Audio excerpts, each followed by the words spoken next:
சோழ நாட்டிலே தலை சிறந்து விளங்கும் திருவாரூர் என்னும் தளத்தில் தண்டியடிகள் என்னும் சிவனருள் செல்வர் வாழ்ந்து வந்தார். இவர் பிறவிலேயே கண் பார்வை இழந்தவர். புறக்கணற்ற இத்தொண்டர் அகக்கண்களால் திருவாரூர் தியாகேச பெருமானின் திருத்தாளினை கண்டு எந்நேரமும் இடையறாமல் வணங்கி வழிபட்டு வந்தார்.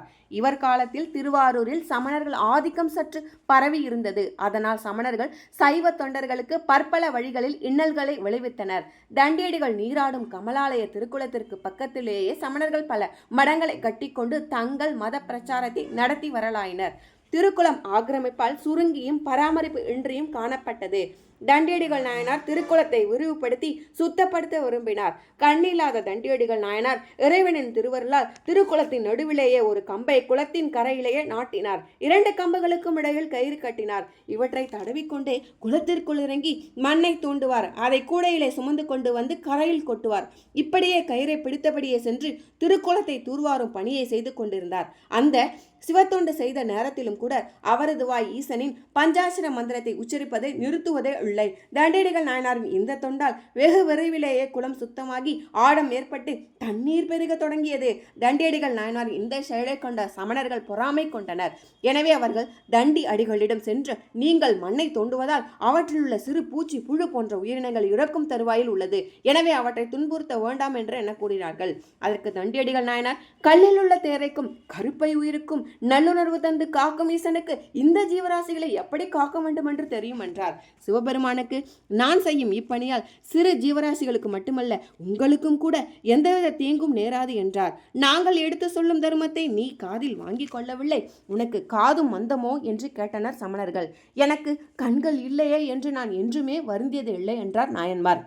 நான் அகக்கண் கொண்டு ஈசனின் திருவடியை மட்டுமே தரிசித்துக் கொண்டு இருக்கின்றேன். சிவபெருமானது திருவருளால் உலகமெல்லாம் அறியும்படி நான் கண் பெற்றால் நீங்கள் என்ன செய்வீர்கள் என்று தண்டியடிகள் வினவினார். சமணர்கள் அதற்கு, நாங்கள் யாவரும் இந்த ஊரை விட்டு ஓடிவிடுகின்றோம் என்றனர். அது மட்டுமில்லாமல் நாயனாரின் கையில் உள்ள மண்வெட்டி கூடை ஆகியவற்றை பிடுங்கி எறிந்தார்கள். இதனால் நடந்தவைகளை நினைத்து தண்டியடிகள் நாயனார் மிகவும் மனம் வருந்தினார். வருத்தத்துடன் தண்டியடிகள் நாயனார் ஆரூர் பெருமானின் முன்னின்று அடியனது துன்பத்தை நீக்கி அருள் புரிதல் வேண்டும் என்று கண்ணீர் மல்க வேண்டினார். அப்படியே தூங்கியும் போனார். அவரது கனவில் தோன்றிய ஈசன், மனக்கவலை விடு, உன்னுடைய சபதம் நாளை நிறைவேறும் என்று அருளினார். பின்னர் சோழ அரசனின் கனவிலும் தோன்றி தண்டியடிகள் நாயனார் செய்யும் கமலாலய குலத்திருப்பனுக்கு ஊறு விளைவிக்கும் சமணர்களின் வழக்கினை முடித்துவை என்று கட்டளையிட்டார். இறையானையை கேட்டதுமே சோழ அரசன் கண் விழித்து திருவாரூரை தண்டியடிகளை சந்தித்து நடந்தவைகளை கேட்டு அறிந்தான். பின்னர் சமணர்களை அழைத்து விசாரித்தான். சமணர்கள் இறையர்களால் தண்டியடிகளுக்கு கண்ணொளி கிடைத்துவிட்டால் நாங்கள் இந்த ஊரை விட்டு கிளம்பி விடுகிறோம் என்றனர். மறுநாள் இரு தரப்பினரையும் அழைத்துக் கொண்டு குளத்திற்கு வந்தார் சோழ அரசன். தண்டியடிகள் நாயன்மார் இறைவனை மனதால் வழிபட்டு திரு ஐந்தெழுத்தை ஊதியபடி குளத்தில் மூழ்கினார். அவர் எழுந்தபோது அவரின் பிறவி குருடு நீங்கி கண் ஒளி பெற்றது. தண்டியடிகள் நாயனார் பார்வை பெற்ற அதே நேரம் அவர்களை சுற்றியிருந்த சமணர்கள் கண் பார்வை பறிபோனது.